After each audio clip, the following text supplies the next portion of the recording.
नमस्कार दोस्तों, legal law system में आपका स्वागत है। आज की इस वीडियो में हम स्पेसिफिक रिलीफ एक्ट 1963 करेंगे।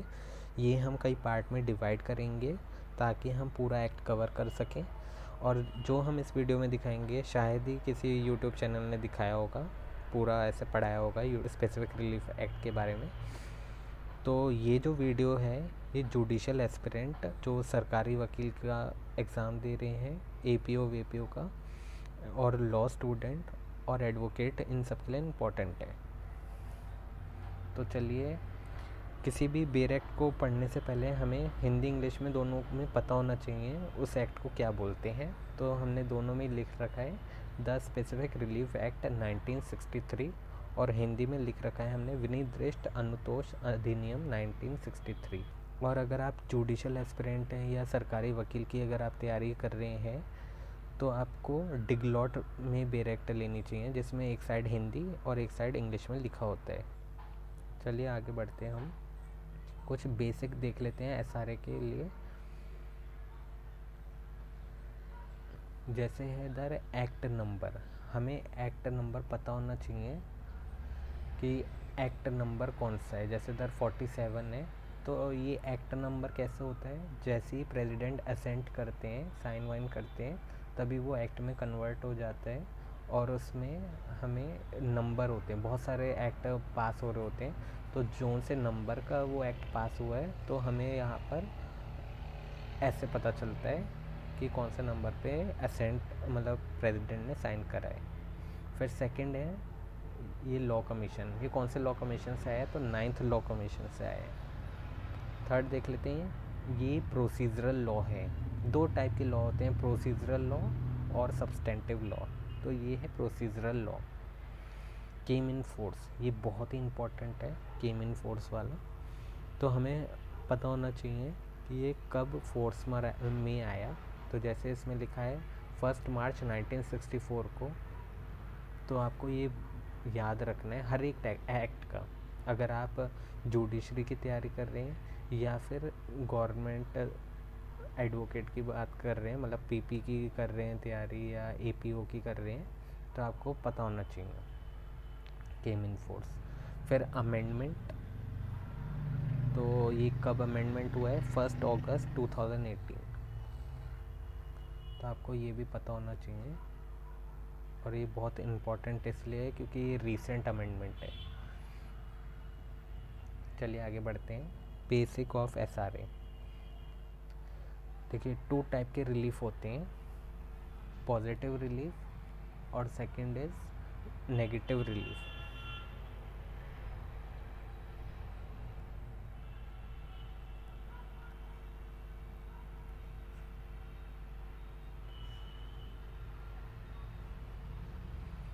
पॉजिटिव रिलीफ क्या होते हैं, where court ask party to do something. इधर कोर्ट पार्टी से बोलता है कि भैया ये काम करो, है ना।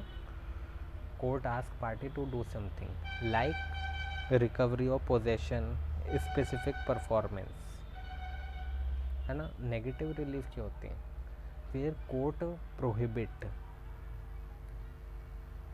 इसमें कोर्ट रोकता है, court prohibit parties to do something like injunction. Injunction मतलब रोकना, एक तरफ कोर्ट बोलता है कि पार्टी से कि ये काम करो, और दूसरी तरफ रोकता है। तो दो तरीके के रिलीफ होते हैं। या तो अगर आपका किसी से नुकसान हुआ है तो आप या तो सोचोगे ना कि और नुकसान ना हो, तो कोर्ट के पास जाओगे और बोलोगे कि भैया रोक दो। कभी आपने सुना है ना, स्टे लग जाता है। कभी कोई बिल्डिंग बन रही होती है तो कोई तोड़ने वाले आ रहे होते हैं, तो एकदम से स्टे लगा देते हैं कि अभी रुक जाओ, पहले थोड़ा मैटर सॉल्व हो जाए, इसके बाद कोर्ट डिसाइड करेगा कि इसे तोड़ना है या नहीं तोड़ना है। तो इसलिए 2 टाइप के रिलीफ होती है, पॉजिटिव और नेगेटिव। आगे बढ़ते हैं, pointer on SRA. SRA is not exhaustive. ये हमें कैसे पता चलेगा, एग्जॉस्टिव का मतलब क्या होता है। इजी भाषा में हम देखें तो एग्जॉस्टिव का मतलब होता है,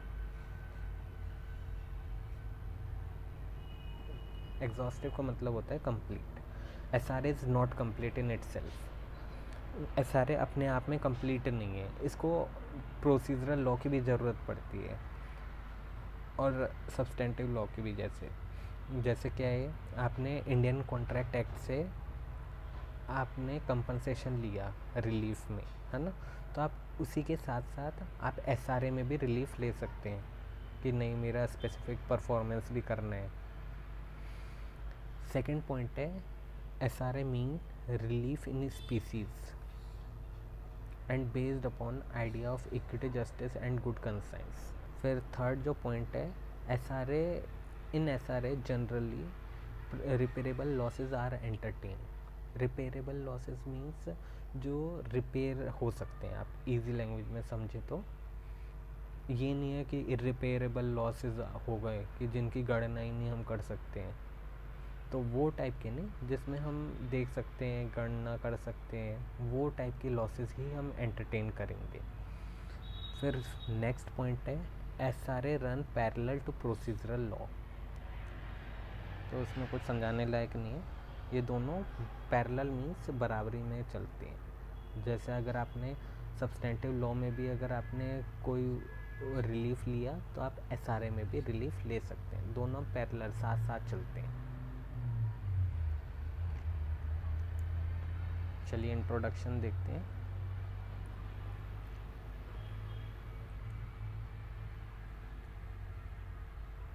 SRA based upon idea of equity. The purpose of court to do complete justice in a case. Court का काम क्या होता है कि जस्टिस देना।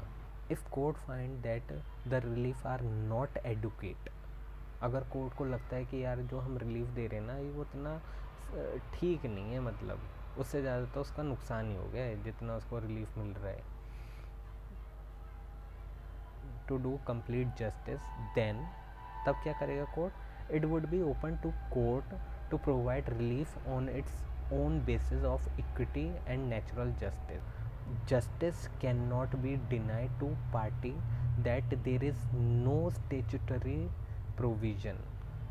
हम पार्टी को ऐसे थोड़ी ना डिनाई कर देंगे कि अरे इसके ऊपर तो यार कोई लॉ है ही नहीं। कुछ ऐसे भी चीज़ें होती हैं कभी, जैसे आप देखेंगे कोर्ट में कुछ कभी कभार ऐसा भी केस आ जाता है जो कहीं डिफाइन ही नहीं होता, ना आईपीसी में होता या कोई इंडियन कॉन्ट्रैक्ट एक्ट या कोई भी लॉ में डिफाइन नहीं होती कुछ चीज़। लेकिन इसका ये मतलब थोड़ी ना है कि पार्टी को रिलीफ ही ना दे कि नहीं भैया ये तो कानून में कहीं लिखा नहीं है तो हम आपको कुछ जस्टिस नहीं दे सकते, ऐसे थोड़ी ना बोल सकते हैं। वो जस्टिस का काम फिर करना ही पड़ेगा, तुरंत ही करना पड़ेगा, और उसके लिए थोड़ी ना तुरंत से ही कोई लॉ आ जाए, ऐसे तो पॉसिबल नहीं है। तो उस केस में कोर्ट जस्टिस देता है। तो उसमें लेकिन थोड़े बड़े कोर्ट भी आ जाते हैं, जैसे हाई कोर्ट, सुप्रीम कोर्ट, जिस चीज़ पर कोई पहले से प्रेसिडेंट नहीं होता, कोई चीज़ पहले से डिफाइन नहीं होती लॉ में, या थोड़ा एम्बिगुअस होता है कि मतलब अच्छे से पता नहीं होता कि अच्छा इसका मतलब ये है नहीं है। सेकंड देखते हैं SRA is exhaustive for relief provided in an act but not exhaustive on all kind of specific relief. इसका मतलब क्या है, जो एसआरए के अंदर है वो तो चीज़ एग्जॉस्टिव है, लेकिन कुछ चीज़ें ऐसी भी है जो नहीं डिफाइन है, वो other type of specific relief है। So lot of discretion left open to the court. It is quite justified that equity cannot be combined and confined in a certain rigid rule. तो आपको तो पता ही होगा equity कोई ऐसा तो है नहीं ना कि जो उसके अंदर फॉल करेगा उसी को ही इक्विटी मिलेगी। तो thank you for watching my video.